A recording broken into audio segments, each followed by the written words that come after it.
Obrigadinho. Acho que sabe. E ele perguntar, quando há mudança, sente mais dificuldade em mudar?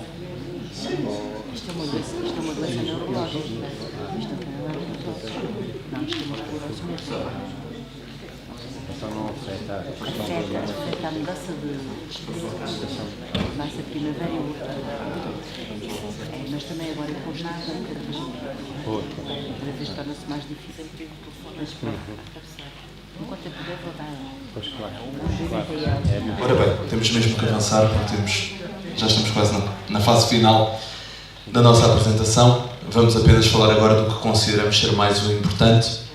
E uma das coisas que é mais importante diz respeito à nossa volição. É frequente nós ouvirmos as pessoas dizerem de que têm um desejo, mas quando nós percebemos existe o desejo, mas não existe a vontade. Quero um exemplo. Há muita gente que deseja deixar de fumar, mas não tem vontade de deixar de fumar. O desejo é uma coisa interior, é uma coisa visceral, é algo que surge, manifesta-se, é emocional. Já a vontade não é, como o nome indica, é uma ação volitiva, portanto diz respeito a funções que têm a ver com a estratégia mental, têm a ver com o pensamento. Portanto, o desejo é a alavanca, o desejo movimenta-nos na direção de um objetivo. Esse desejo, se tudo correr bem, vai influenciar a inteligência, vai ativar a imaginação para a resolução do problema e vai nos levar também a um campo onde a memória seja aproveitada para efetivamente nós completarmos a nossa ação. Contudo, o que nós mais vemos é este ciclo interrompido. E quando este ciclo fica interrompido, a pessoa acaba por ficar apenas no desejo, que é o que acontece em muitas situações da vida de muitas pessoas, não é? Existe o desejo, mas depois não existe a concretização relativamente às coisas. E quando falamos principalmente, como dizíamos, relativamente, por exemplo, ao tabaco, acontece frequentemente uma situação que diz respeito ao salto do desejo para a imaginação. E às vezes a inteligência fica para trás. Ou pelo menos aquilo que nós chamamos de inteligência, seja lá o que isso for, não é? Mas, imaginem a seguinte situação. Alguém decidiu, claramente, é o seu desejo, deixar de comer gelados. Contudo, sabe que 2 ruas acima da sua casa abriu uma gelataria. Ele diz, eu vou passar na rua. Passar na rua não me vai fazer mal. Ok. Ele passa em frente à rua. E depois atravessa o passeio para ver os gelados. Porque efetivamente eles estão ali à mostra. Não fazem mal a ninguém. Depois entra. Também, estar mais próximo, sentir o cheiro dos gelados, mal também não lhe fará. E depois o empregado que é inteligente dá-lhe uma amostra. Diz, não vai ser um bocadinho de gelado que me vai fazer mal. E quando sai da gelataria já traz 2 ou 3 gelados com ele. Portanto, frequentemente nós não somos capazes de tomar deliberações que tenham em atenção àquilo que nós na realidade somos e que nos impeçam de uma vez mais pisarmos o risco. Nós frequentemente não observamos aquilo que efetivamente são as nossas motivações principais. E frequentemente também, quem queria que nós deixássemos de comer o gelado não éramos nós. Era a mulher, era o filho, era a mãe. E como tal, isso tem o peso que tem. Ontem já falámos sobre a personalidade criativa, portanto hoje também, como não temos muito tempo, vamos apenas incluir aqui a questão da criatividade como uma forma de resolução de problemas, como uma capacidade de pensamento divergente, pensamento lateral, a capacidade que alguns indivíduos têm de funcionar através de símbolos, de ultrapassarem símbolos anteriores para redefini-los e torná-los em símbolos mais atuais, terem capacidade de ultrapassar o status quo, aquilo que está instituído, aquilo que efetivamente são as visões canónicas de um problema. O indivíduo criativo, a personalidade criativa, consegue funcionar de uma forma mais ampla, utilizando ao mesmo tempo o pensamento convergente, ou seja, aquele que é dominante, ele consegue de alguma forma internalizá-lo, e o pensamento divergente, que é contrário àquilo que são as normas habitualmente atribuídas. O indivíduo criativo é capaz de utilizar essas 2 formas de pensamento e, como tal, funciona dentro de um caminho novo. Vamos ver mais à frente que a criatividade também vai ser chamada a uma estratégia. Aí, com uma outra visão que ontem não foi possível dar, porque não tinha a ver com o tema de ontem, mas que hoje também é possível complementar. Ana, já estou a falar depressa, hein? Nós vamos entregar isto a tempo. Muito rapidamente também, porque isto também é um bocadinho mais académico do que propriamente seja do vosso interesse, mas apenas para referir, nós temos muitos tipos de pensamentos. Nós temos pensamentos verbais, temos pensamentos abstratos, temos metapensamento, que é quando nós pensamos sobre o que pensamos. Temos pensamentos, efetivamente, contextuais, pensamentos sensoriais, que vão buscar, efetivamente, a sensação. Portanto, o que nós não somos capazes de fazer é não pensar. Às vezes há pessoas que dizem assim, preciso tanto de não pensar. Então, quando conseguir, diga como é que faz isso, porque ninguém consegue não pensar. Mesmo quando meditamos, quando nos tentamos abstrair dos pensamentos, nós continuamos a pensar. Mas não seja naquilo que, teoricamente, nós estamos a fazer. Não é? Eu já observei variedíssimas pessoas a tentar fazer concentração e nós vemos, até em termos físicos, se percebe que a pessoa está incomodada. E depois, no final, falamos, então, o que é que se estava a passar? Não consegui deixar de pensar que deixei a chave na porta de casa. E deixaste mesmo. Às vezes não deixou. Mas não consegue se abstrair precisamente em torno das preocupações. Quase todas as pessoas que tentam pela primeira vez meditar, orar, seja o que for, raramente dá certo. Não é? Então, chega meio, esqueci-me, tu tens que voltar ao início. Ok, é mesmo assim. Nós não conseguimos fazer as coisas se não formos aos treinos. Uma das intenções que eu tinha de vos fazer esta tarde, mas já não tenho tempo para fazer isso, era vos pedir para meditarem um bocadinho e eu depois ia-lhes atirar com uma música de Rammstein em cima, que é uma música extremamente industrial, cheia de picos, e ia ver se vocês efetivamente eram capazes de o fazer. Porque foi isso precisamente que Emmanuel ensinou a Chico Xavier. Quando Chico Xavier ainda estava no início da sua caminhada mediúnica, Emmanuel disse-lhe, olha, vais aprender a fazer orações com o rádio ligado no máximo. Porque se tu conseguires manter a linearidade dentro do caos, serás sempre capaz de fazer as coisas.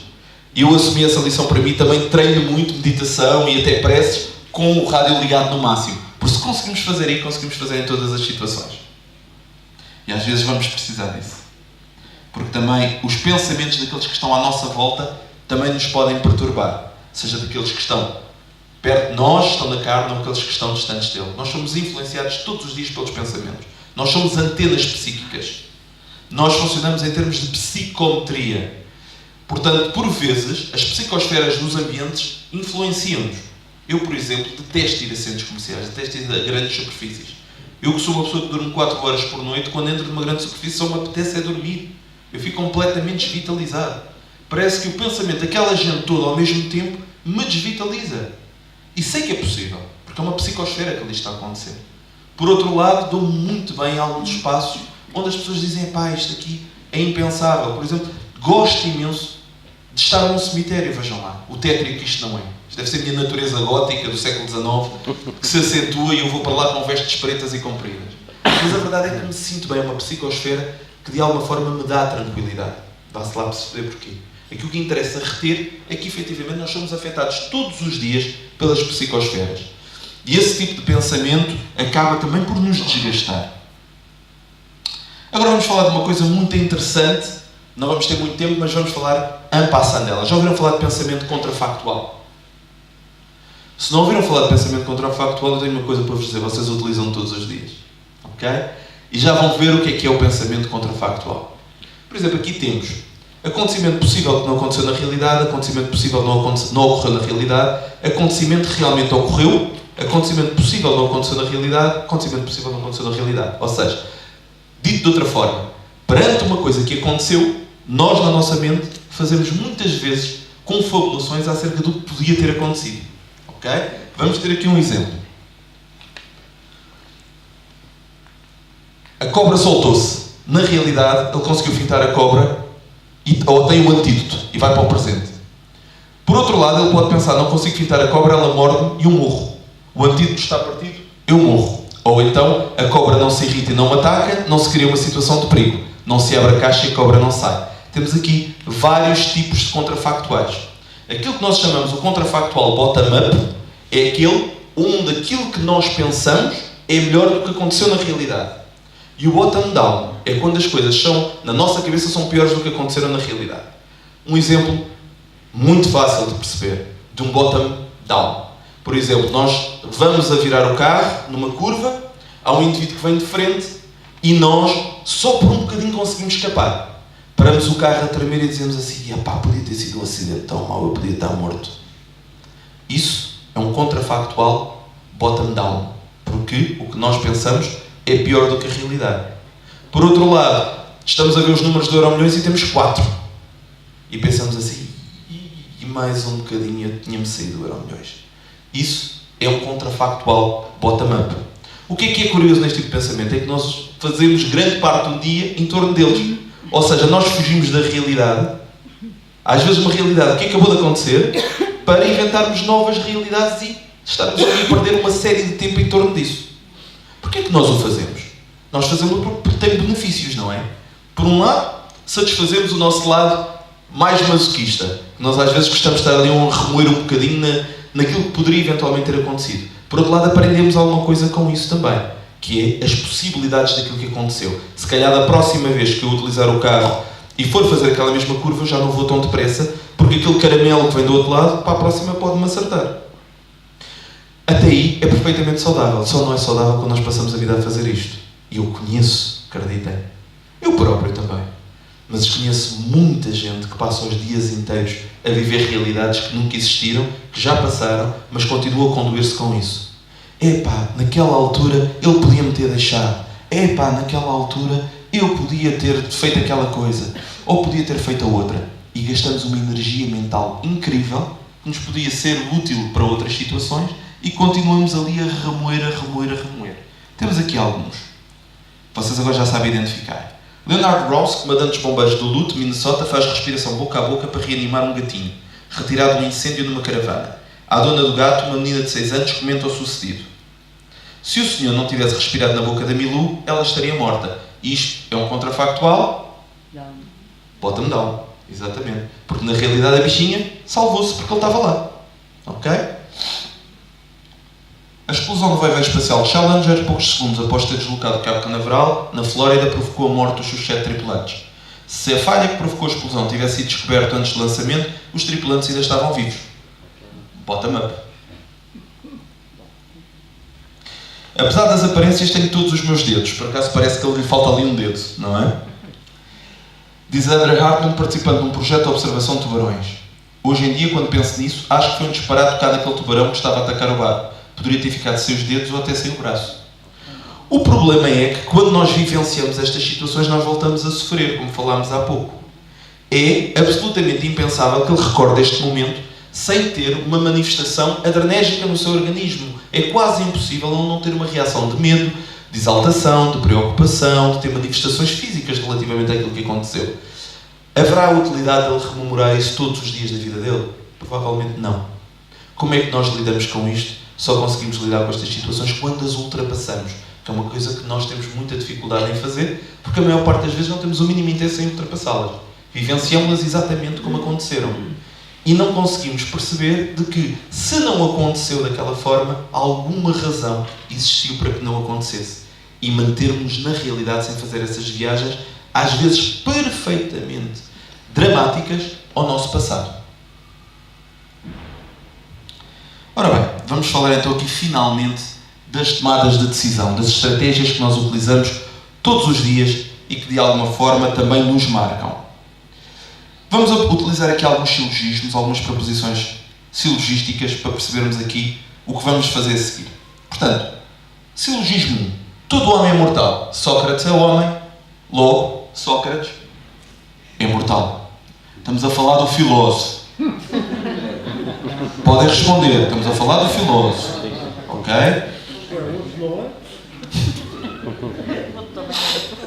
Silogismo condicional. Se P, então que. Ok? Vamos ver no que é que isto se traduz. É um silogismo hipotético condicional. Há o modus ponens, que quer dizer afirmação, e o modus tollens, que quer dizer negação. Neste sentido, se P, então que, P verdadeiro enquanto que é verdadeiro. No que é que isto se reproduz?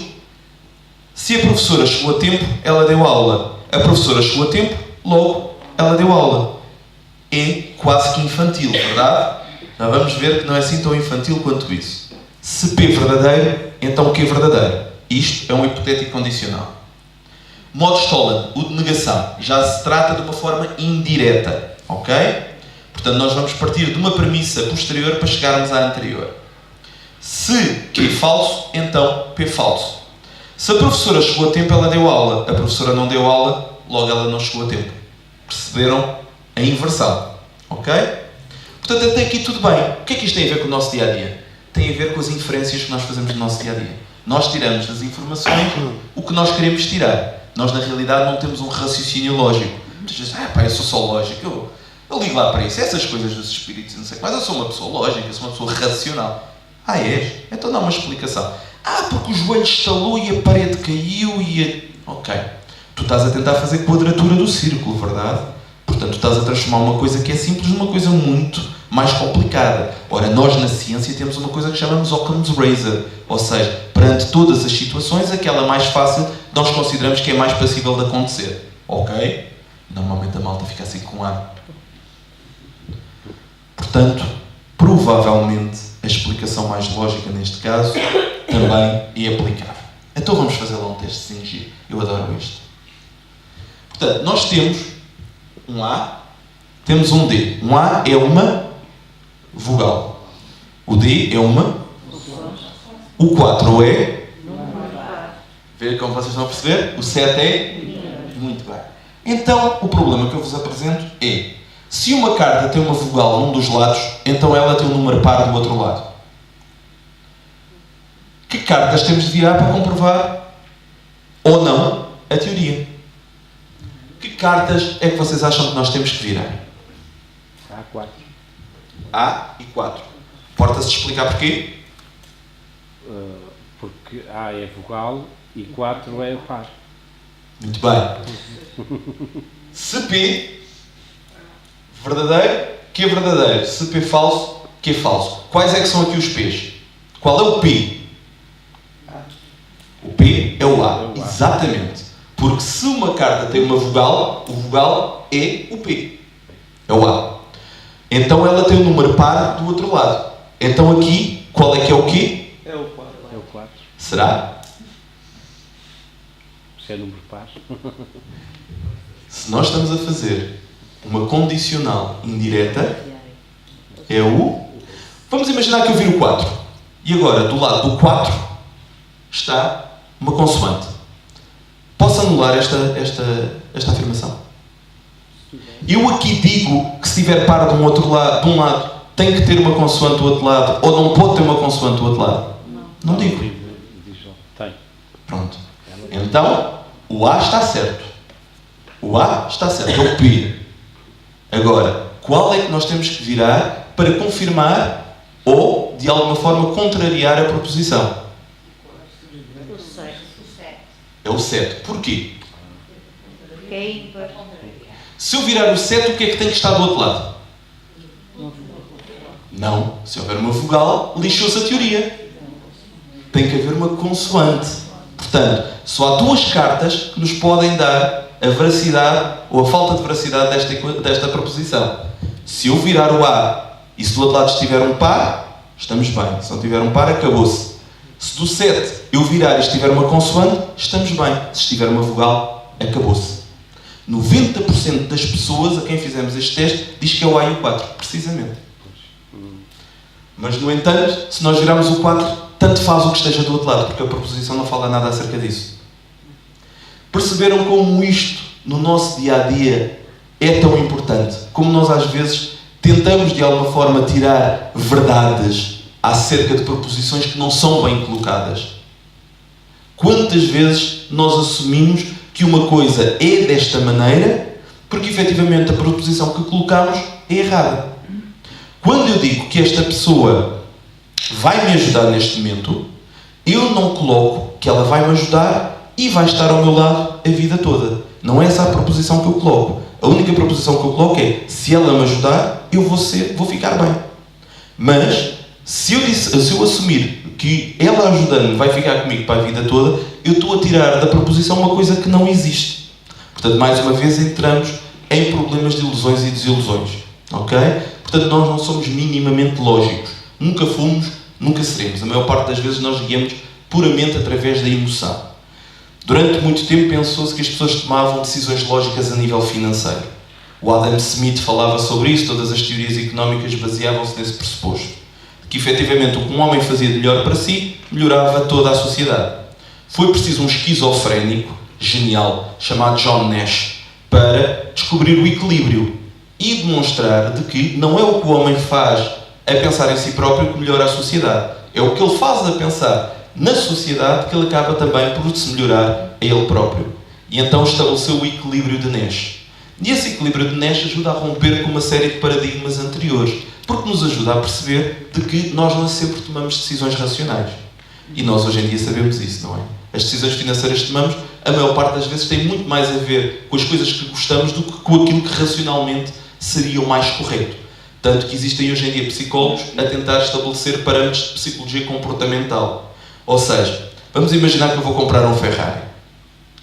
Perante os meus amigos, eu digo que vou comprar o Ferrari porque ele anda nas horas, porque ele, ainda por cima é vermelho, o que faz andar mais rápido, pois aquilo tem um ronco brutal, e não falo sobre economia, não falo sobre o valor de revenda nem nada, porque eu estou a falar de emoção.